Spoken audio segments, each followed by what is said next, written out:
song, I was very like, all right, you're gonna have to sell me on like how we're gonna come back. Like, spoilers, they died. What? Yeah. How the hell? What's up, everyone? Welcome to Nerd On, the podcast you didn't need, but you deserve. Where all levels of nerd are welcome. I almost messed that up. 234 episodes. You're getting it. You're doing it. Almost. Have you ever had a dream that seemed so sure it was real, but if we're unable to wake up from that dream, how would you tell the difference between the dream world and the real world? Oh. Yeah. Today we go back where it all began. The Matrix. The Matrix. With the newest installment to the franchise that, on a bad day, changed sci-fi as a genre, but on a full scale, changed the film industry as a whole. I like that your measurement was bad day and full scale. Yep. Not bad day, good day. Nope. And we're talking about Matrix Resurrections. Yeah. That's it. New film. Yeah. Matrix 4. Yeah. On a half cup, this is a very exciting thing to happen. On a sunny day. But on a Olympic swimming pool measurement, it's groundbreaking. Hey, if you know what I'm saying, then the language is working. But before we get too far into it, let's introduce the hosts of this episode. My name is Tom. I'm Corey. And I am Josh, and this episode is brought to you in part by the members of the Nerd On Nation that is powered by Patreon. As a member of the Nerd On Nation, you do get fun perks, like you get bonus episodes that nobody else hears. Bullet time. You get bullet time. You get like LSD like trips. You get early access to these episodes. You get access to channels on our Discord server that only you get access to. So check that out. And also at the same time, you get to support us and our shenanigans and getting to make more content, better content. Just get to do this more. So check it out, nerdon.tv/Patreon. And also check out our friends, Odyssey, Embody Audio, and Apogee. But that is the housekeeping. Let us resurrect the Matrix conversation, because we've already done Matrix 1. Yeah, we have. So now we're doing Matrix 4. And then we'll do the ones in between. Yeah, someday. Somewhere. We'll do them. So let's do it. Let's get into this. So before we get too far into it, let's go into our first two segments of our show. Mm-hmm. The first one, if you're not familiar, is going to deal with the end of the episode, which brings us to Guess That Grump. That's it.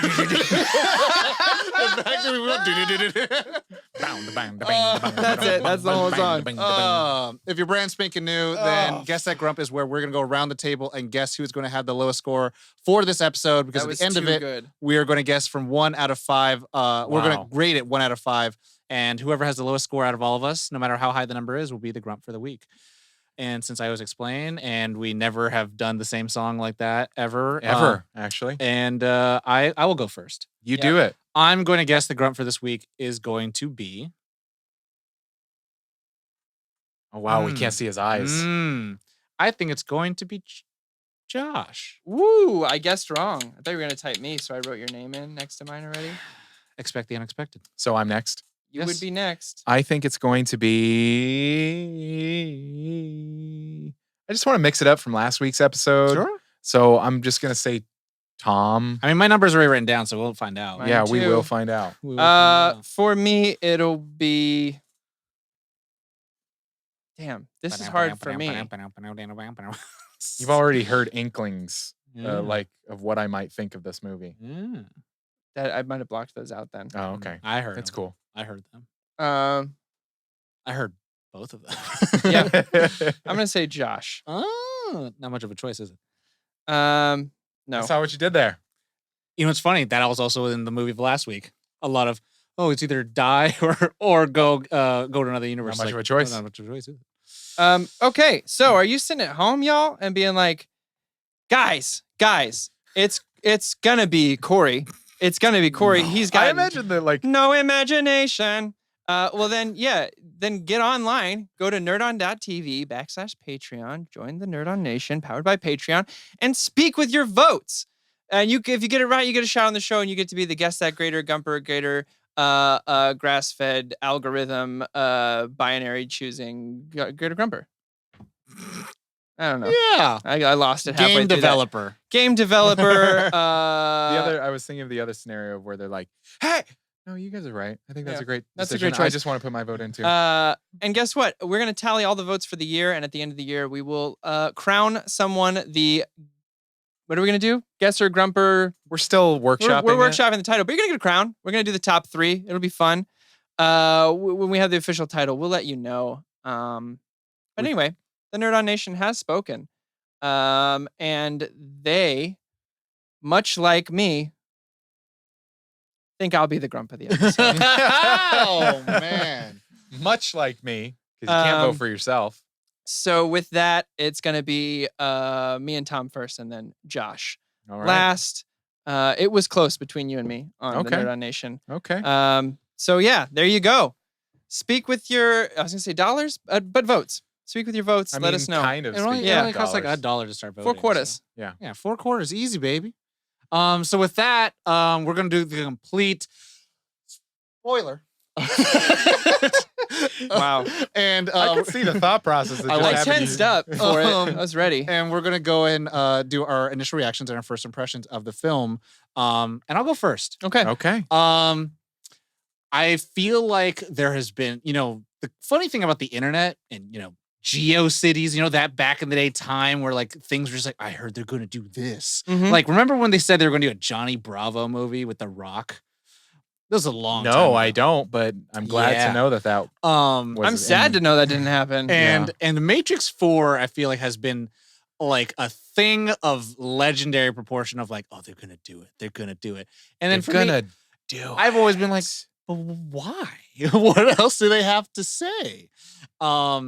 And it's, I think, a really wonderful thing. Like, the funny thing about filmmaking, storytellers, the whole genre, and if you respect the art of it, and I'm going to quote, actually, Dave Filoni, who is best known from his Star Wars work, and he says, when you watch a Star Wars thing, you understand everything when you understand George Lucas. Mm-hmm. When you understand the creator, you don't have to understand the films he's watched, but just what he likes. Yeah. And so when you watch a Matrix movie, now understanding that the Wachowski brothers are now Wachowskis, they're just called the Wachowskis, and they have transitioned into sisters. When you re-watch these films, you're like, oh, this recontextualizes everything. And then so you're like, maybe Lana does have something more to say in a world where VR headsets are a thing. Meta is an actual company in the world. Yeah. Like, so the ideology of me walking into this movie theater and watching this film, I was like, one, it's great to see some of the cast members come back and you're like, let's see what happens. Like, I think the story was done, but it's like, oh, they're back and it's different and it's under new context. And it's like, are they going to just rehash everything or make this movie just feel like Hangover 2, which is pretty much Hangover 1, but in Thailand? Or are they going to do like Force Awakens, which is just basically New Hope, but different? The other desert? Yeah. Jakku, not Tatooine. Yeah. And so I'm watching this and I was like, no spoilers on anything. I was delightfully surprised with a lot of things. I thought there was a lot of fun, cool things. I was like, oh, wow, they're really referencing this. And then there was a lot of parts where I was like, oh, that changes the context of a lot of things. And also like the ideology of sci-fi, right? Like waking up into a real world and you were plugged into a digital one. Like, how are they going to up the ante on that? And it's like, oh, and like, how are they going to change the context of the mans versus machines? And like all those things were really kind of delightful to kind of see and explore. And I was really surprised actually on like the growth of the world building and the lore. And I was like, like I was more surprised than I thought I was going to be walking into this movie. To me, I was like, I had almost no expectations walking this. I'm like, I don't know, man. And I'm like, we'll see what happens. I'm like, I don't know why, like in the trailers, it's like, why there's no Lawrence Fishburne? Like, and I'm like, we'll see what happens. And I'm like, whatever. And I did just say, like, man, Yahya Abdul-Mateen II, he's everywhere. He's Watchmen. He's Candyman. Now he's Matrix. Like, what else is he going to be in? So naked everywhere. Aquaman? He's an Aquaman. Yeah. But I was just like, man. So like, it was just interesting to see like what was going to go on and happen to that. That being said, my overall initial reaction of it, I'm like, I was quite pleased with the movie. I thought it was a good installment to the franchise. I think there are weaker movies than this one in this. Is it as good as the first one? I don't think there's going to be another Matrix movie as good as the first one. Just because it was so new and fresh and it was so clean and cut and so precise and so lean. And here, it felt lean in certain ways, and it felt also kind of like they're trying to flourish here and there and also trying to set up. And so I'm like, okay, well, we'll see where this goes. Mm-hmm. I'm also just excited that one of the biggest franchises in the world has a sequel coming out from a transgender director. Mm-hmm. So I was like, that's kind of cool and monumental in its own way. Yeah. So that's my initial reaction. Yeah. Josh, I think you should go next. Man, I'm really nervous about this episode. Yeah. Okay. So last episode with Spider-Man No Way Home, I talked about how I was kind of like, I wasn't really. I'm like, I'm gonna go see it. I'm excited to see it, but yeah, I'm gonna go see it. Not something to write home about. Matrix, however, Matrix 4 Resurrections. Matrix is one of Bonnie's favorite movies. I love The Matrix, so it's kind of like a household kind of name. And so we both were just like pumped to see this. And it was fun. It was fun to watch. There were some things that I was like, oh, that's cool. But I kind of walked out kind of meh. And I watched it again. And it was kind of, there was more to that. So see I'm how like, comfortable you are. You're rubbing your legs. Yeah, I'm real uncomfortable. Like I just like, because you think I'm going to cry chop you or something? No. I just like expressing a negative opinion's hard for me, man. But yeah, I watched it again to be like, nah, that can't be all of my feeling about it. And I watched it again. I was like, there's some cool shit about this. But I'm still like, meh. But we'll get further into it. It's super uncomfortable. I'll jump in. I'll take the mic, the spotlight away from you, Josh. To your guys' point, I think there's a lot of cool, like the no spoilers, but like some of the developments that they have in the Matrix since the first one. It's really awesome. But there was a few things missing. I much like Bonnie, like when the first Matrix came out, it changed my whole world. And I've been deeply entrenched in those films and quotes, especially the first one, since a very young age. Like if you've ever hung out with Tasty D Money, shout out, or any of us, like we still to this day will quote, like, believe it or not, you piece of shit, you're still gonna burn. Anytime someone goes, I don't believe that. We're like, I don't know about it. When I experience deja vu, I go, whoa. Yeah. So like, Matrix. I also got really into it because of this thing called Knox's Corner back in the early internet age, where this guy took the Matrix and dubbed over it as a comedy bit. That was the funniest fucking thing in the world when I was like, 11. But there are, as I've gotten older and rewatched it, and I saw the original Matrix in IMAX a couple weeks back, 3 weeks, wow. 4 weeks ago. And just walking out and remembering how phenomenal that film was. And I even like the second one. Third one we can cover an episode on sometime. But this was for me missing something that I at first couldn't put my finger on. But then after doing my digging, realized what the few things missing were that made this not feel like a Matrix film. Yeah. And no, I think it's still beautifully shot. I think there's a lot of scenes without spoilers that I loved. And every time those scenes were, those certain actors or characters were interacting, I was like on the edge of my seat with excitement and just in it 100%. But there, and I want to eggshells. I could, because they're, it's hard. It's hard to express how I felt after, while I was watching it. Like the first half was I was in, and then it really took a turn for me. I wouldn't say half. So Tom is not the grump here today. No. Bonnie and I had a conversation when we were watching it the second time, like just trying to what's really hard with this franchise, and we've talked about it in other episodes. When it's a sequel, it's very hard to separate something from its predecessors. Yeah. Sometimes, especially with the Matrix, because when it came out, and they even kind of don't want to make a spoiler comment, they it was mind-boggling. Mhm. It changed. It was at the birth of the internet or the very beginning of the internet. And I think there's a lot of stuff they could have covered in this that wasn't, that has to do with, anyway, we'll get into it. It's on my. This is very interesting. I'm looking forward to our spoiler full conversation because I feel like I'm like on the other side of the fence of it. Mm-hmm. So we'll go on to the next two segments of our show, which are going to be our brief synopsis and our production. Brief synopsis by Josh. Yes, it is I. To find out if his reality is a physical or mental construct, Mr. Anderson, aka Neo, will have to choose to follow the White Rabbit once more. If he's learned anything, it's that choice, while an illusion, is still the only way out of or into the Matrix. Neo already knows what he has to do, but what he doesn't yet know is that the Matrix is stronger, more secure, and far more dangerous than ever before. Production.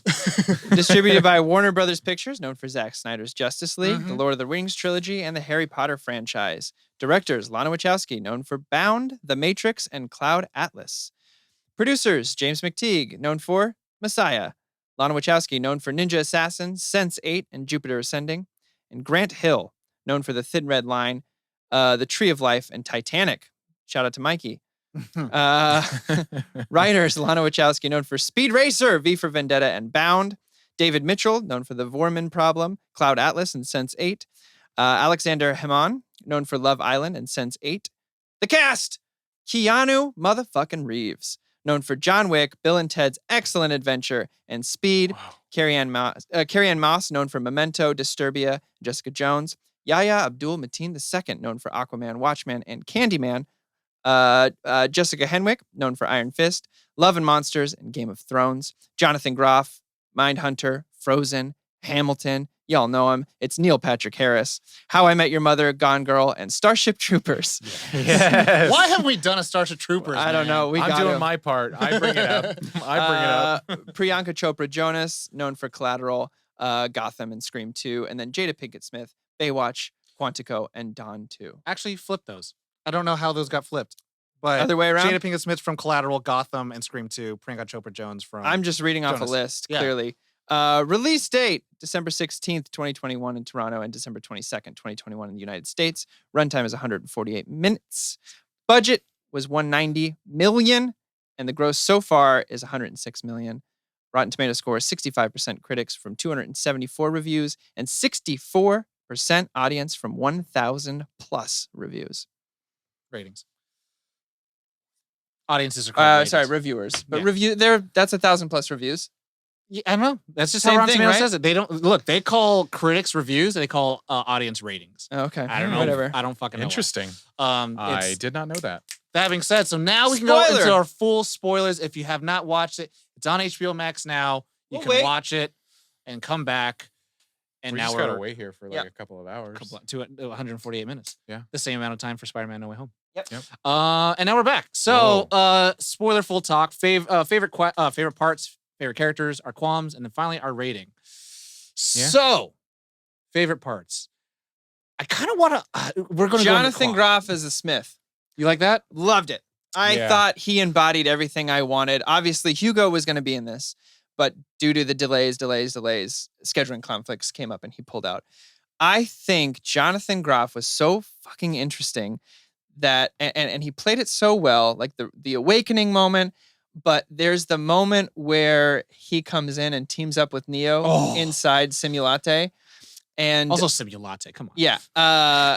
He steals the show. Like he immediately steals the show. I'll tell you, that was like a twist that I did not see coming. Yeah. And I was really like, oh, this is a whole new world. Yeah. Where Neo is working with Smith. This is fantastic. Yeah. And I thought his dialoguing was great. The thing about Smith, at least in the first film, especially, is that his monologues were not only beautiful, but beautifully motivated too. When he's monologuing to Morpheus, trying to get the codes for Zion, telling him how much he hates the Matrix, he hates the smell, the look. Zoo. It's you feel that he's coming from this place of not only threatening Morpheus, but trying to extract something from him in relation to be like, I hate it here too. So having Jonathan Groff pick up that torch, which is big shoes to fill. Like, we all love Hugo Weaving here. But I thought he knocked it out of the park. Whoa. No, you're right. I thought he knocked it out What of the did you park. think about the... I loved the line too. Like the only difference, we're very similar, but the only difference between you and me, Mr. Anderson, is that you have always been you, whereas I have been anybody. I love when he goes, Mr. Anderson, and you're like, oh shit, he's back. Did you like that? When you first see him, and I forget what does he say when he's looking out? It's so beautiful. It's so beautiful. And he does the little voice. Well, and they clip it back to the Flash Hugo Weaving. Looking like, up. Did you like that? I did not like the flashes. Okay, so for me, I kind of enjoyed that because I kind of liked this, like...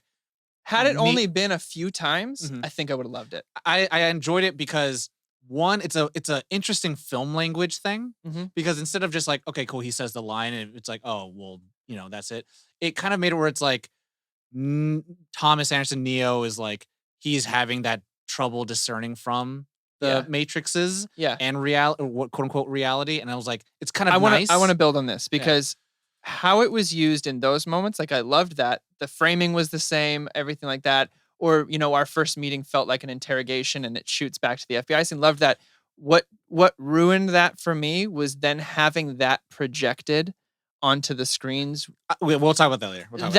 That made as a glitch, it felt to me like this makes sense. Yes, narratively and thematically. Yeah, and then also but as a story item. Yeah. Well, how you do it. Yes. Like if you just quick to it, right? Kind of like Fight Club.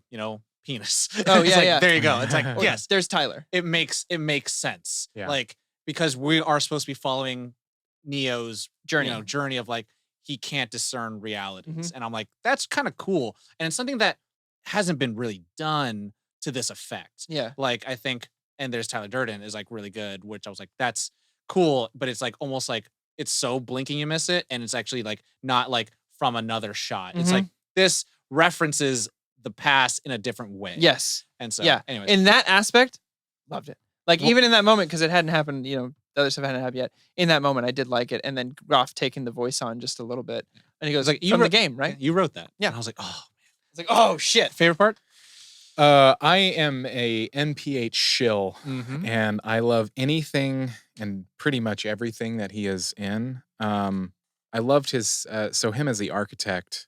I really love the analyst. Sorry. Well, it's like the new architect. Yeah, the analyst talking about human nature when he's like, you humans will believe the craziest shit. I just like fact doesn't matter, feeling matters. Yeah, I love that scene when he's breaking down human nature and everything. There's that which I really liked as this whole spirit of the film.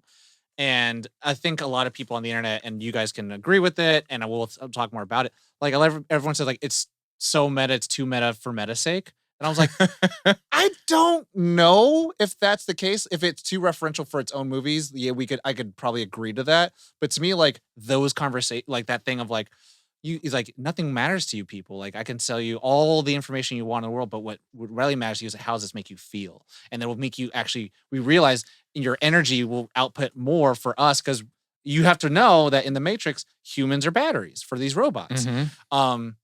And they want more energy. It's like, and the more emotion we make you feel in this version of the Matrix, the more energy output you're going to give us. So I'm like, holy shit, he is so talking about our internet culture and our meme, the meme wars and all that stuff. Well, and it builds upon the first film. I don't know if you remember this during Agent Smith's monologuing, but he says that the first iteration of the Matrix was a utopia, and they hated it. They lost. What he says is fields of crops were lost, which he means humans.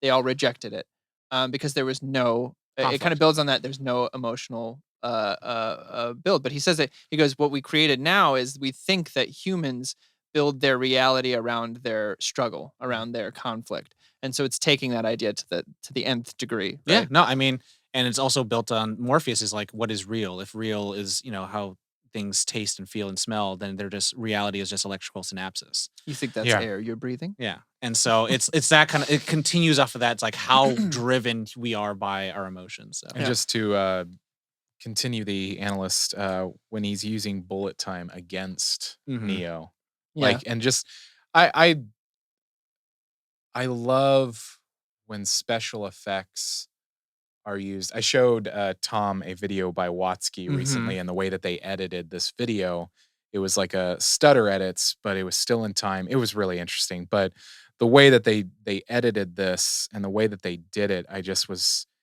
fascinating to watch everything be in slow motion, but his talking was still in sync and everything was like in regular. It was just a really cool scene to watch. Yeah. It wasn't as like breathtaking. I think I never watched the first Matrix in theaters or when it first came out, but I remember everyone talking about how bullet time was such a huge thing. Yeah. And it was cool that, not that I think they were trying to top like, hey, this is how we revolutionize, filmmaking with like a seat, like an entire rig of cameras to like and a green screen, revolve around Carrie Ann Moss. But it's like, we're going to reference something within, and it's also reference in textual of like the game developers making a new game. It's like, what's going to make the new Matrix game better? And it's like, oh, bullet time. And then they bring it in. I was like, so there was a nice little motif of like, oh, that was like setup, I guess. The glitching effect or the stutter is the first time I ever saw that is Ridley Scott's Gladiator. And what happened is that the fight scenes, I can't remember if the camera's batteries, one of the camera's batteries was dying. And so the shutter speed was slowed down. So I don't know if you remember any of the fight scene, the very first one where they're in the woods, they're fighting, and it'll cut to this, like, everyone's still moving in real time, right? It's still 24 frames per second, but the shutter speed is slow. So it looks choppy, but it's still recording the same amount. It's really fascinating. It looks like they kind of took that idea, and it was an accident, and he loved it, and he put it in his film. But it looks like they used that same kind of technique. Yeah, they just shot That's NPH cool. with a low shutter speed and then threw him against a green screen, which is really fascinating to me. Favorite part? I mean, no. For me, I think I don't have one on the tip of my tongue right now. I really liked just catching up with Neo, where he's at in the Matrix at the beginning. It's very much, to me, it's so funny. I felt like the beginning, I was very like, all right, you're gonna have to sell me on like how we're gonna come back. Like, spoilers, they died. How the hell are they back? Like, what the hell is this? And it's like, okay, he would like, and they start with him with the computer monitor. I'm like, but it's a new computer monitor. I'm like, okay. And then also just the beginning sequence, like it's a shot for shot like remake of That's Trinity's what I was thing, gonna say. Fuck. And, I was like, wait, well, just too slipped my bad it's mind. mine now. Yep. So, and then we get Bugs, who's in there, and she's like, what's going on? This. And then I was like, that's not Trinity. And I'm like, oh shit, this is like, it's very, metatextual in that way, where we're an audience watching an audience watching something else. And you think it's all going to play out, and it doesn't play out. And then all of a sudden you see Yahya Abdul-Mateen, you're like, who the hell is this guy? And then your men are already dead. And then, he's Agent Smith and all that stuff. And he literally calls himself Agent Smith. I'm like, what? And I was like, okay. And then I remember Corey had said, like, this is a new version of the Matrix. I'm like, okay, so in this new reloaded version of the Matrix, Matrix iOS 12.101, I'm like, okay, like, let's see what this is. And we have Bugs who's there, and then we have this hologram man. I was like, those are different. Like, hologram man and also being able to watch a thing without being detected is also a new thing. And then it just jumps into like, well, now we can open doors, and they're like little Doctor Strangey, where it's like, okay, cool. Now we're like, going to Neo's onto room an axis, cool. And like, there's this cool to me, like this sense of like, oh, we're in his room, a room that can't be found in any other way in the Matrix. But how did you find it? And the fact that Smith's like, I went to where no one would look, and then he's like, but I don't know why. And then they start telling me like how this program started finding sentience, and I was like, oh, this is. What? And then it goes right into Neo, and you're like, okay, all right, let's see what happens. And he's like developing the Matrix game, and I'm like, okay, so now he's not a hacker, he's a game developer. I'm like, okay. And then you get the little shots of who he is. You just kind of follow him through, and then like you see him at Simulate, you see Tiffany there, and then you see how his boss was. And it's like, I just stopped calling it a habit, and it's like, okay. And then he starts saying, like, to me, I thought that what the fun meta thing was like, Warner Brothers, our parent company. I'm like, oh my fucking God, I can't believe they actually got away with that. It's forcing us to do another one. Either we do it or someone else does. Do it. And I was like, oh my God, I was like, did they really write that? And then Warner Brothers was like, okay, yeah. But I was like, or was this like a true thing where I was like, well, what are they gonna do without do a fourth Matrix? And so I was like, oh my God, there was that kind of, for me, again, that what I love most about films, I think, is kind of not being able to expect things.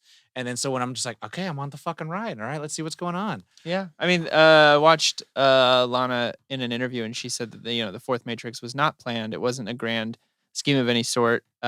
She just had some stuff she had dealt with and wanted to talk about, and the only way she knew how to do it was to make a movie. Yeah. Josh? Just a few things just small things, like just overall. I love that the operator was like kind of in the scene with them. I thought that was a cool, a little hologrammy boy. Yeah, it was kind of cool to change that thing. They but always also have to have cell phones with them the entire time. Yeah, but also or phone we don't have to run to phone booths anymore. Yeah, that idea, I thought it was because it makes sense if the Matrix is this simulation, they should, in theory, based on modern technology, be able to hack almost anything to kind of get back or whatever. But I thought it was a really cool way to extend that concept of even just travel, like when they went through the door and then they were on the train, and then the perspective of the mirror when they were like, well, as you get closer, it gets bigger, right? Yeah, I was like, oh, yeah, I like that. Just some like fun facts that I thought was interesting. Neo's reflection, the actor who plays his reflection is actually Carrie-Anne Moss's husband in real life, and Chad, her husband in the movie, is his name Chad. No, was Neo Stunt Double. In the original Matrix, but he also directed John Wick. Yeah. Oh wow. So it was kind of like there's meta there too. But then I also did like now you mentioned it, I forgot. Like, yeah, I love the little mirror stuff, and I was like, because you'd catch, and you're like, did I see that right? It's like, what the fuck is that? And I'm like, oh my god. But then also, like, I think there's a lot of times that the movie kind of answers its questions for me, where it was like, yeah, why did it take so long to find them? It's like, well, they changed how they look. I was like, oh. And then like. He's like, but why? Why did they bring us back? It's like, well, what we found out is that you guys output a lot of this crazy energy. And also the movie, I feel like, kind of answers a little bit of like some criticisms of the original trilogy of the Trinity effect. Of like, cool, you have a romantic interest and now you have nothing to do with her. She has nothing to do in these movies other than die. And you have to save her every time. And this one's kind of like, well, no, the only reason that he was powerful to begin with was because she believed in him when he didn't believe in himself. And then they created this power. My turn. Now they created this power together, and I was like, okay, that's kind of cool. And they're kind of like saying like, hey, Trinity is also like a one, but also taking away the moniker of the one of like, it could be anybody. It's the two. And so, yeah, maybe it's the two. And I thought that was just kind of like nice to see, where it was like, yeah, like kind of giving the playing field. So it's not just like, well, you're the one, so you're the one that could do everything. And it's like, he's like, he tries to fly, it doesn't work out. And I was like, nice. But other favorite parts, I guess, for me, I kind of really liked this, I don't know, this tough, unspoken, like, urge or something between Thomas and Tiffany, where they both kind of like knew each other, but they didn't, but also like they had different lives. And that later on played on to how, like, when we take her out, I was like, what if she doesn't want to? Yeah. And like that idea, like, that goes back to the first one where Morpheus is talking about, like, some of them aren't ready, and they aren't ready to be awakened yet. And she slaps his jaw off like she says she wants to, and then goes, that's for using kids. Yeah. But it's like that, where it's that thing where it's like, yeah, like, and the older you get, the harder it is to get out, like, it's metatextual of like, older people using the, social media websites. And it's like so hard for them to kind of like see the differences between like what a meme is versus what a fact is. And it's crazy to kind of like see it kind of just done in a way that's like, again, you're saying it without saying it, and you're saying it with like a metaphor or allegory, which I fucking love. I also just kind of liked like when Morpheus Smith is fighting Neo in the dojo again. Yeah. And then like, nothing against Keanu Reeves, but it's like he's not as spry as he used to be when he made the first film. So like instead they're like, he was realizing that he's 57. I was like, yes and no. There's also a reason the fighting wasn't on par with this one. It was, to me, it wasn't going to be like we're going to flourish as much as like fighting in the sense, but more like, like the thing is like, we're going to bring him back. It's like, but he forgot how to be Superman. Like he was flying around doing all these things, and then I was like, okay, now he Kamehamehas. I'm like, okay. So it felt like we're going to bring back certain things, but we're going to change certain things too, which I was like, I was okay with that, because it was like, you can member berries me to death and be like, this is a recreation of this fight, but if we don't do something new, then it's like, all right, well then this doesn't build on anything. And so the fact that Neo still has in touch with like his like the one abilities. I was like pretty his like, oneness. Yeah. So I was like, okay, cool. Like the fact that he had to just block bullets for a long time. I was like, yeah, why didn't he do this in the last ones? I'm like, okay, well, I'm cool with that. Like most of the time he's just using his force abilities. And I was like, okay, I'm cool with that. Yeah. Any other favorite parts? I mean, the ending scene where they're kicking the shit out of MPH was pretty great. Where she got to do the jaw thing, like she said, and then snaps it back on. But then there's this moment where I think he says like, so you can paint the sky with rainbows, and she's like, rainbows? I didn't think about that. That's kind of nice. That moment, honestly, anytime it was Keanu and Carrie-Anne Moss in a scene together, their dialogue scenes, whatever it was, I was hooked. I was like in it. I was like, these scenes are really well written, phenomenally acted, and just like, of course, fans of the franchise, we want to see Neo and Trinity figure it out, whatever they're going to figure out together. They're both lost in those moments, but somehow still finding this connection with each other.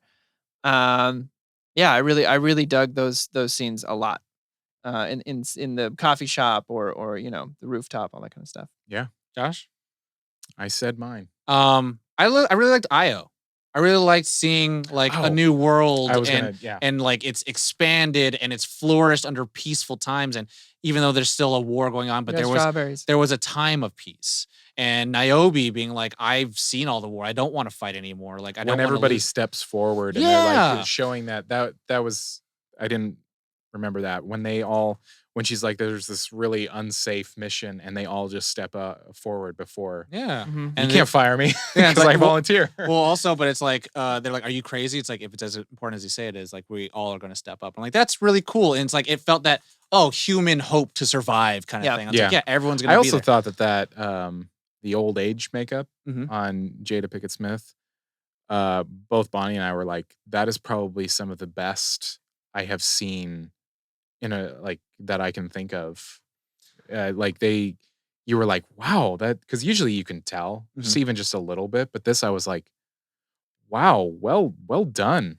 Yeah. And I mean, also, I just liked they're like, oh, these are sentient. And they're like, they're working with machines now. There's like, it was not a them or us, it's they're with us. And I was like, yeah, because to me, I was like, if it's gonna come back, it's like, it's just robots versus aliens, or robots versus humans. I'm like, ugh. I love the idea of like the kind of like pet robots.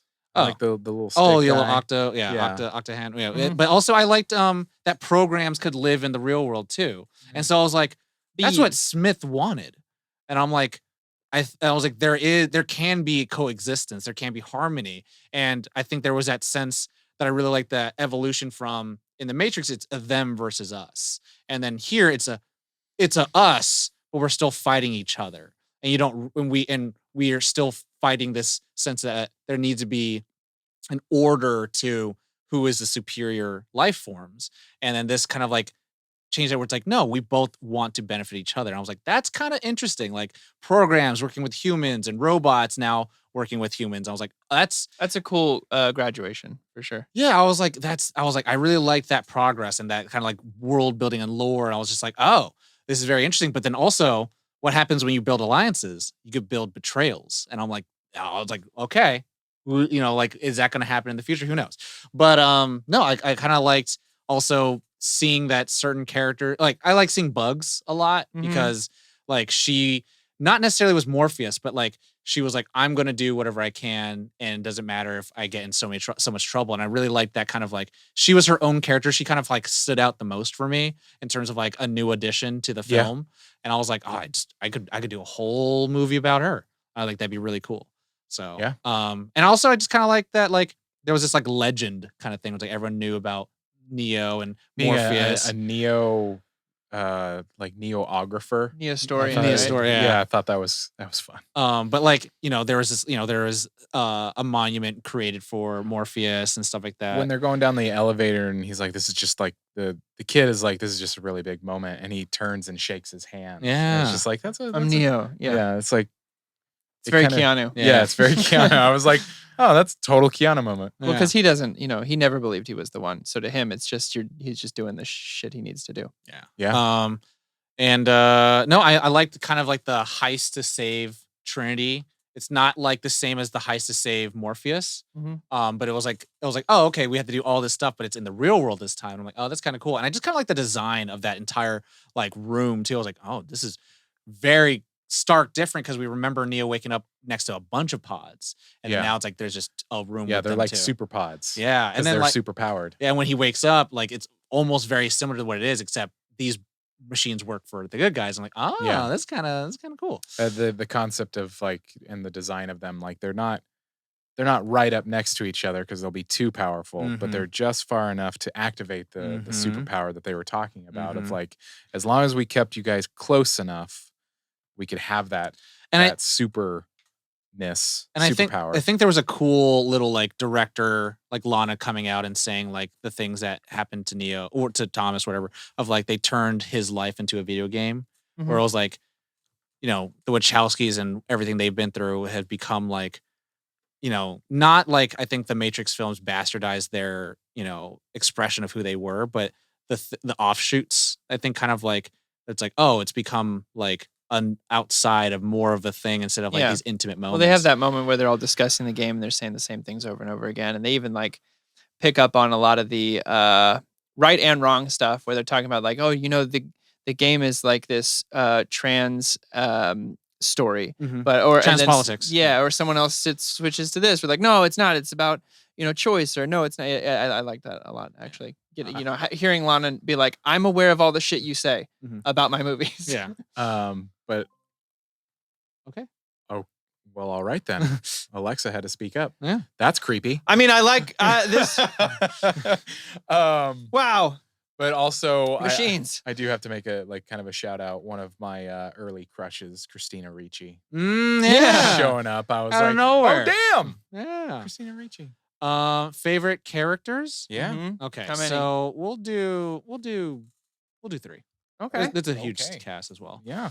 Who wants to go first? I'll go first. Okay. I mean, I already said I really enjoyed MPH, the analyst. I also love Bugs.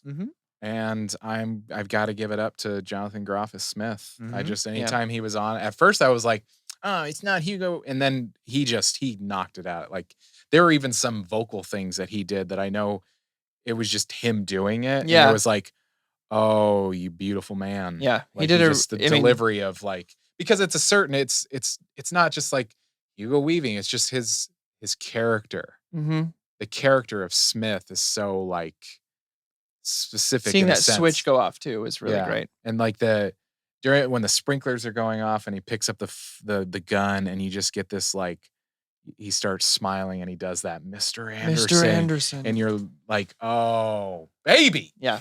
But Bugs, I mean, you already kind of said like it's just like she's just a dope chick kicking ass and making shit happen. So yeah.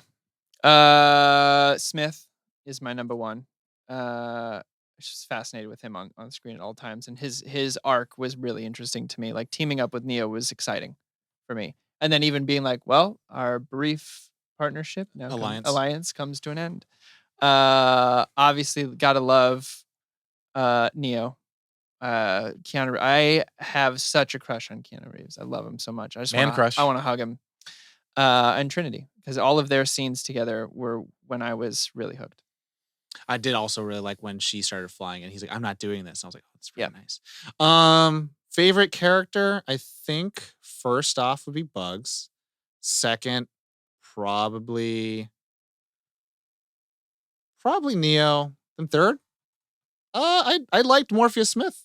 I might be the minority in it, but I just kind of liked that. I liked him. I wish they used him more. I liked that there was a sense of like that kind of meta commentary of like you created memories of me and Morpheus and Smith combined because we were the two people that like shaped you, and I was like, that's very interesting. That's an interesting critique or commentary on the original trilogy, and then that's why it's like, okay, I guess that's why we don't have Lawrence Fishburne, but it's like, but I still would have wanted Lawrence Fishburne. Sure. But like, no one can deliver lines like Lawrence. Really. But then it was as good as Yaya is. But also it's like, oh, okay, he's a pimp. He just wears pimp outfits, not like just leather all the time. And I was like, he's just always like in style. But then like, it was a cool, like, there always is nice. I feel like it hit this really good, like, the robot assistant or the AI assistant that helps out like a Jarvis or like an Alfred in, Batman Beyond, but it was like, oh, like Morpheus Smith is here. It's like I kind of don't have to worry about him, but I'm very glad he's here. So nice. But yeah, that's those characters now for Qualms. Qualms, and I'm looking at two barrels right now. I will go first. Because what I want to say is that that I don't often come to the table with hardcore qualms, and like I feel bad because I feel like I'm coming to the table with baggage based on my own nostalgic fandom and whatever, and I apologize to you guys and our listeners, but like for me, don't need to apologize. You're good. Here's the thing: the Matrix trilogy, no matter how good one is or others aren't or whatever, it has a certain style to it. It has a certain design to it. It has from the music to the fight choreography, set design and stuff like that. And so if you're going to make a trilogy, and really any franchise, I would hope that it's basically just it's an addition. Not saying that things can't change, that things can't move forward, and they can't. This didn't. But it should be cohesive. It should be cohesive. It should be like, oh, this is a Matrix movie. Cool. I walked away with this with like, though it was really fun to watch, there were times where I was just like, it just didn't feel like a Matrix movie. The fight scenes were slow and clumsy, in my opinion. The music was not noteworthy. Like the music of Matrix, I'm like, oh yeah. Well, okay, so this is something I wanted to dive in with the fight scenes. This is why. The original trilogy had a man named I want to pronounce this right, Yun Wu Ping, who did Jackie Chan, Drunken Master. He did all the Ip Mans. He's a legendary martial arts choreographer. Do you know who did it on this one? Who did the choreography on this? His son, Lana. Oh. Usually for a film like this, you would get a second team with the fight choreographer who knows how to shoot fights. And you'd have the directors on set to make sure everything's cohesive, getting the coverage you need, all that kind of stuff. But in those moments, the fight choreographer is who steps up. They did not get a second team either. Lana directed it and choreographed all the fights. And I do think it was a detriment. It was a detriment. And, there's something, especially in the first film, but in all of the Matrix films, whether you like the second, third ones or not, it is a beautiful dance with what I call fight accents in them. Those are things like memorable moments when Smith catches Neo's hand and he extends his fingers and he gets the like that kind of stuff. There's a specificity is the way that I think about it. It's a dance. The movements are very like it's precise.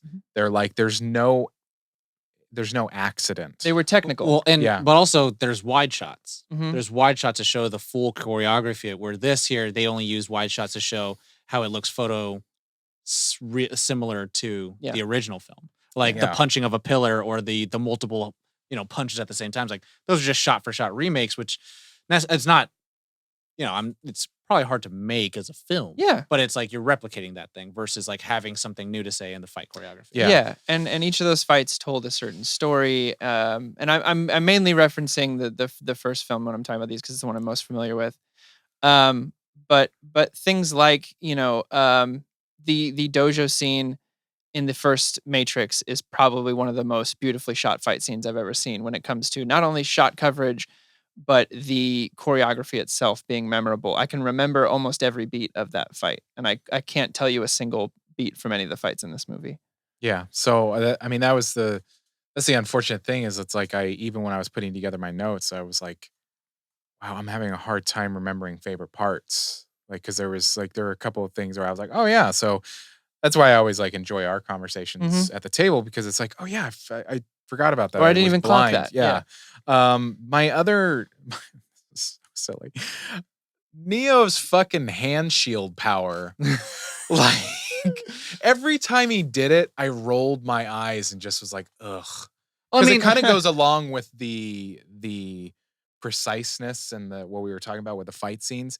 His hands were just kind of like Keanu Reeves, like going, whoa. Like I just like he would do this thing and he did it every time. Like, and when they were doing the motorcycle thing, it was like the video on YouTube, you'll have to see my shenanigans of what I'm like. Well, so I mean, let's compare it to how it was in the original trilogy, right? His hand just goes up, it's open palm, and then he says no, and then it stops, and it's very graceful. Yeah, we're here even in the second film. Remember, he does it. The whole archway is shooting at him. And so in here, it's very just frenetic. It's very like actiony. But I mean, that's Jackie Chan's critique on American action versus, Chinese styled action, where like you were not allowed to see everything done because you're not having an action stunt coordinator like doing all that stuff. So it's not as beautiful as it done. And American audiences do love that. They do love like a dirty, gritty, like smash cut, like unintelligible kind of edit, which is not like you as a listener, but a mass doesn't differentiate as much as we are going to do on the show, which is a sad thing. But no, I see that. And it's like, it is tough because being a Matrix movie is a double-edged sword. Mm-hmm. Because you do get to explore really cool concepts, but you also, making a new Matrix film, there is a certain style and feel. Expectation. Thank you. That's what I was looking for. Expectation that comes along with it. Yeah. And it's a tough one to meet because they really fucking knocked it out of the park. Like you said, that first movie especially is so lean. And it's every single moment of that first movie is memorable and well done and well shot that it's tough to live up to, and it's hard not to come to the table with baggage. Yeah, because it's not just like we're getting a number 2. Yeah, this is the 4th one, and the number 2 and 3, though I don't remember them as well. I have seen them multiple times. They still had a style that was they still Matrix. had fight choreography. Yeah. So it's hard. It was very hard. And I don't think I achieved it of just like, separating. I'll talk about my qualms and then we can, you go first. No, you go. Cause I'm having trouble picking too. And if maybe you covered one already. I think for me, I don't know. I kind of don't agree with some of the cast choices. Like I don't agree with Yahya Abdul-Mateen II being in there. I don't agree with Jonathan Groff being in there. Like everyone else is the same, and these new characters these new actors are literally the same characters. And so like I understand it to a artistic standpoint and for the storytelling standpoint, or scheduling conflict standpoint. But it's just also just like the movie was delayed already, so why wait until he can do it? Like why? Yeah, and it was just like. And it's hard to say where it's like, I don't know what happens, behind the scenes and what could have happened, all would have went down. The fact that Hugo Weaving sticks by. That might have been where that line came from. Maybe Lana wanted to wait till Hugo was ready and Warner Brothers like, well, we're making it with or without you. Maybe. And she was like, cast Jonathan Groff. And which it sucks. I think to me, it kind of creates a detriment because it's kind of like, in a way, I had to do a lot of like, oh, I'm engaging with the film only because I feel like there is a lot of things that it's trying to say and do at the same time, and I'm trying to understand the director. But that in that sense, which kind of like, it just felt like it's tough because it's just like, this is one of your tentpole films. And so like, Avatar 2 it's been 10 years and you haven't even come out yet with that. Where this Matrix, like people have been wanting this for a long time. And then it's also like, now that we get our chance to do it, like we couldn't wait. And that maybe that's a Warner Brothers thing. Sure. I'll blame the studio for whatever. But it's just also just like, whatever. Second. And then the second one, I would probably say I just felt like I feel like there was a little bit of, I don't know, it was kind of like the beginning of the film had to do so much legwork, and it was just so like, all right, what's going on? And we wanted to know what this new Matrix world was. And so the second half of the film felt like 2 different films. So the second half felt like one film and the first half felt like another film. And it wasn't that it had a good, it didn't make sense on the paper. It makes sense. But as synergy goes, it kind of just feels like, well, we're in this new Matrix. I feel like there was a moment where there was a montage scene of him getting his prescription back and he's taking the medication. Like they included so much information in there. And I was like, this is like, it was a very good use of montage. But then later on the film is kind of like, well, you're just going to do the Matrix thing. And you're just kind of like, it's going to be action. It's going to be bullets. It's going to be cars. It's going to be chases. It's going to be hacking into this, going into that. Someone's going to die. Someone wants to risk their life for something. And a belief of something going to happen. And to me, it's kind of like a little bit of like a belief. Well, it's weird because like I think there was a really cool moment. Like I thought the simulate moment where like Trinity has to make a choice was great. Them running away from people falling from buildings was like whatever. Like that kind of action, I was just like, it's different, and we've never seen this mob in zombie mode kind of thing, swarm mode, hive mind kind and I was like, whatever. Like, there's part of me that's like, I kind of would have just wanted everyone to turn into agents, and you just have a whole, You took the words out of my mouth. Yeah, I was talking to Dana about it, and I was like, there's no stakes with this. Like, no one felt like they were in danger. In the first trilogy, it's that like you see an agent, you run. Like that's terrifying. When they show up, one of them shows up. You're like, oh shit. Well, someone definitely is might die. And in the second one, you got the twins. Yep. Who are like ghost mans. Yeah. And then you have Agent Smith who's getting stronger and stronger. Yeah. But then here, and also like there was that weird sense of like the exile programs. I was like, I didn't really need to have this. It was kind of cool to talk about it, but I'm like, the Frenchman? I was like, whatever, okay. Did anybody die? No, that was going to be my continuation of that is like the weight of a lot of things were taken away because in the first film, everyone fucking dies. And it's like, holy shit, they got to save this. And then like, even in the last moment of the movie, they're waiting to pull the EMP. The tension's there on the other side because Neo's running to find the door. The machines are tearing in while Trinity's giving. Like, well, I mean, also saving Morpheus from 3 agents is like, oh my god, that's a suicide mission. But he's like the grand poobah, and so it's like we want to save him. But it's like, yeah, Cypher takes down like the entire crew, and so you're like, oh, these characters that I wasn't really too connected to are all now gone. Or here, the only new character they really kind of like created was Bugs, and no way in hell were they going to kill Bugs. No, like they can't kill Smith. They can't kill Morpheus. They didn't kill anybody. And so it's like, who are you going to really take away that we've been introduced? Because we can't. You thought, oh, they killed the analyst, and then nope. No. So I thought that girl in the car was going to die. Yeah, that's two. She was fine. Yeah, but I mean, even then, it's like I barely got to see you, and if you died, I'd be like, it's kind of sad that you. But there's stakes there at least, you know. Yeah, I just feel like that's what it was for Cypher me. I wasn't afraid of the mobs. Yeah, Cypher was a character.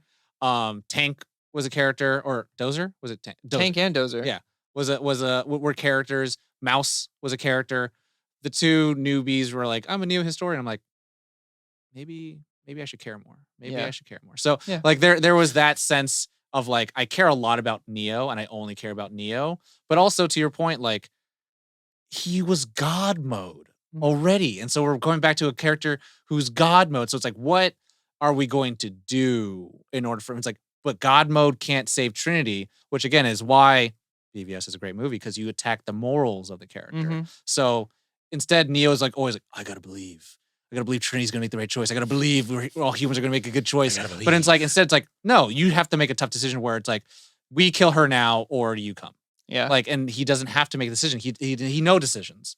So anyways, but Corey, you have my 2 qualms. All right, you guys covered a lot of mine, which is nice. Projecting the movie up on the screen as if it was part of the game, but it's the movie, the original Matrix.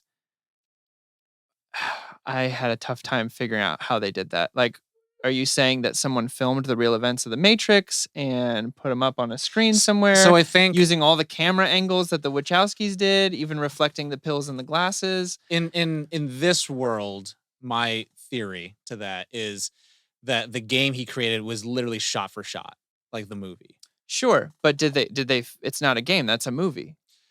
And this is the theory of like, because I said the same, like, can I see the game? Can I see how the game looks like? And they're like, when you made the game, people lost their concept of what reality was. Right. And so I'm like, but that's what I'm saying. Is like, they're saying in this world, this version of the game are the graphics are the movie level. Yeah, that and also so they the were same shots from cutscenes. what we saw. Like, it doesn't make sense to me how they got that.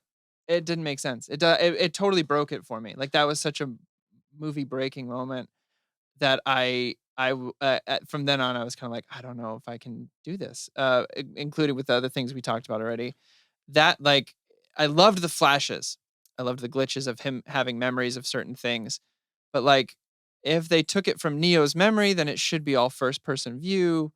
I just don't know how they got the Wachowskis film in the film. to be the movie. I mean, he programmed the game technically, and then like the machines who can regrow bones and eyeballs. But then we're in the game at one point, and it's none of the real people. So like, we're in the game? The simulation he created with different the modal Trinity, yeah. Yeah, when? Well, I'm sorry. In the beginning of the game, we're in the modal. It's it's not Morpheus. It's not Trinity. So did he then? I just don't understand. I guess it just broke me. It was too much of a meta moment. Seeing actual footage from the first Matrix, being like your game, and I was like, maybe show us some CGI version. Well, no, and I mean, I think to your point, like it's kind of like it is a little convoluted of trying to figure out like, so he created Morpheus Smith in the game, and then that program left the game, but then Bugs was in the game in the Matrix. She was not even in the game in the Matrix. She was in an offshoot of the game in the Matrix. Yeah, and so. So yeah, to that point, I was like, so he became a real thing in this version, in this level of the Matrix. Yeah. The projection thing, and it really ruined those flashback things for me because I was like, I don't know. And then the other thing for me was the monologue that the analyst has at Neo in bullet time felt very exposition-y and unmotivated. Like it felt really weird for me that the analyst, knowing that Neo continually keeps almost breaking out and regaining consciousness and is now out, goes, you know what? It's fun because the only thing we couldn't control is this one thing I don't want you to know about, and I'm going to tell you all about it right now. Man, if you and Trinity were just to get together, that would ruin this whole thing. Anyway, bye. And it ate away at me. And it's because the monologue in the first film is so motivated and so good. It just felt like a mustache twirl moment for me. And I fucking love Neil Patrick Harris. And he acted the shit out of it.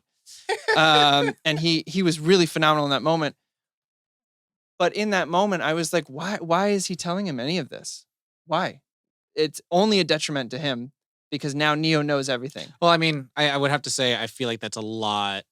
I mean, it's kind of a remnant of Reloaded and Revolutions. There's a lot of those kind of moments where it's like exposition for no fucking reason. Like the architect explaining everything. It's like, you only care about Trinity. You don't care about humanity. And it's like, I'm doing this. I've done that. It's like, okay. Like, and I think to me in that sense, like it's remnants of those things. I know we have a lot of rose-tinted glasses about the first movie, but also you have to understand that I think the writers and directors of this movie were also the ones who did the second and third. Yeah, and so it's like it's not like it doesn't excuse it. Yeah, no. I'm not saying it doesn't excuse it, but it's kind of like, well, because at least in those moments with the architect and stuff like that, they're being confronted by Neo, right? Neo's found them, figured it out, and in this moment, Neo's helpless. He has all the power there. There's no reason for him to. He's not being confronted. He came for Trinity, and the analyst knew it and tricked him. There's no reason for him to tell any of this shit. Like he could just send him off wherever he needs, and it just felt like a little different than those moments. I get it. Mr. Anderson, those kind of speeches were always motivated by a trying to convince him, trying to intimidate him. But this just felt like a weird expo drop. Yeah. And it felt unmotivated, I guess. And that it just took me out of it again. And I think it was a bummer. Maybe I should pick Corey. I think you should have. Yeah, it sounds like Corey hates this movie. So you don't know. We'll go straight to the ratings. So who goes first, Corey? It's me and Josh, and then you. Is it? No, sorry, other way around. Me and Tom, and then Josh. Okay. Tom, you go first. 4.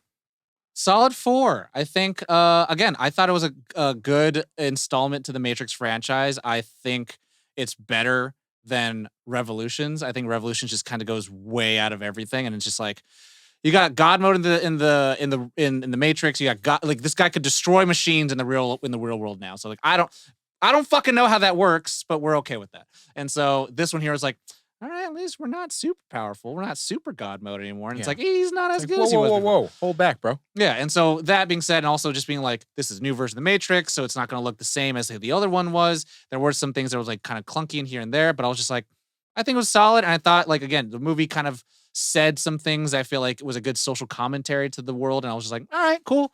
And like, I'm on the board to like, I want to see another one. I want to see what else we got in the barrel. Yeah.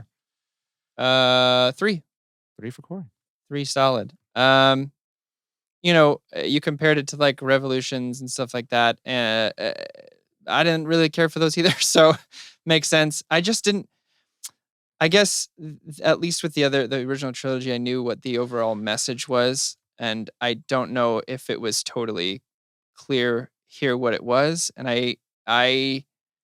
I'm also of the camp who didn't think we needed another Matrix.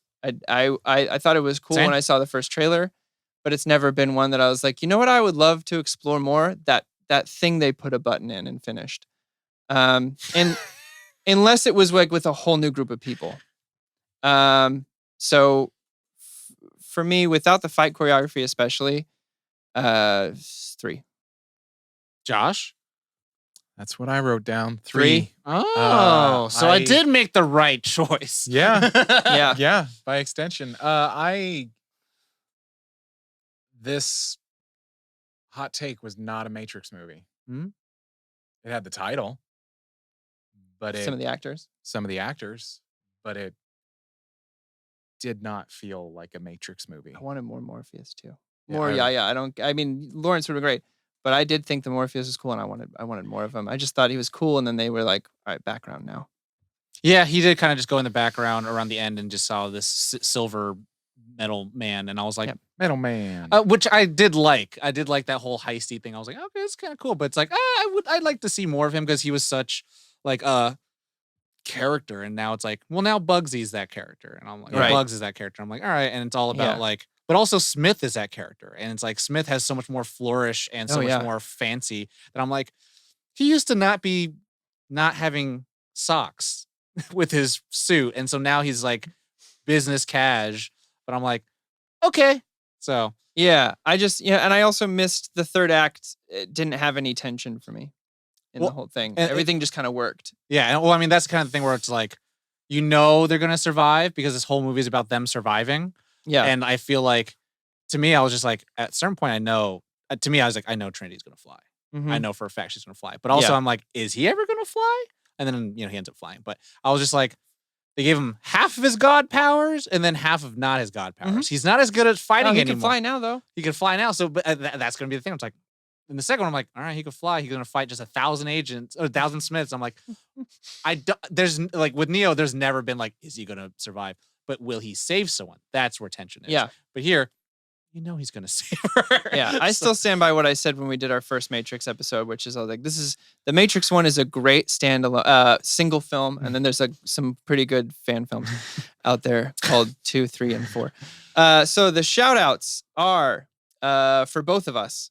So we got Tommy E, we got Dana P, Kyle R, Logan B, Charlotte G, Dougler. Who else we got here? Trying to read past this. Artemis, Brock P. Adamus. What did I say? Artemis? Yeah. Adamus. What am I in the DC universe? Lukian and Noe S. Shoutouts. You guys are the guests are greater. Also I missed? Not that many sunglasses. No. There's not that many sunglasses in this one. No. Yeah. And not that many long jackets, but I realized like that's a thing of the 90s. 90s. Very 90s. Like, okay, they don't have those anymore. Yep. Well, that is our conversation about Matrix 4. Let us know what you thought about the movie. Let us know your thoughts in the comments. Reach out to us in social media. Really the best place, I think, is the best place. It's my own opinion. Hot take. Check out the Discord. That is probably the coolest place to continue the conversation because there is a movies channel and it's pretty much always hopping about something to talk about. And so feel free to get in there, jump into a cool community, and just keep talking about what we're talking about. Hell yeah. So, yeah, it's fun.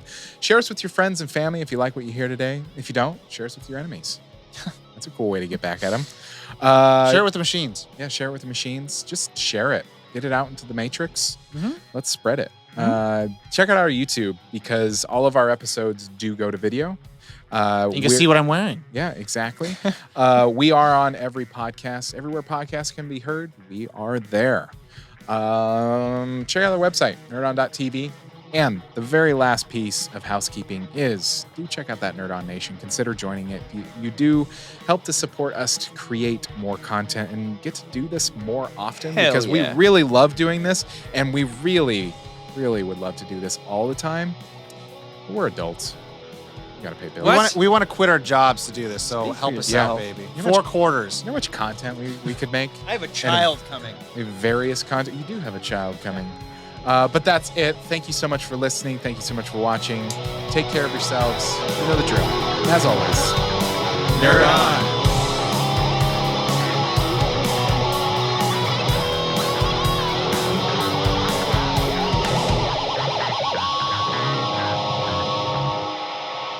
Ending broadcast.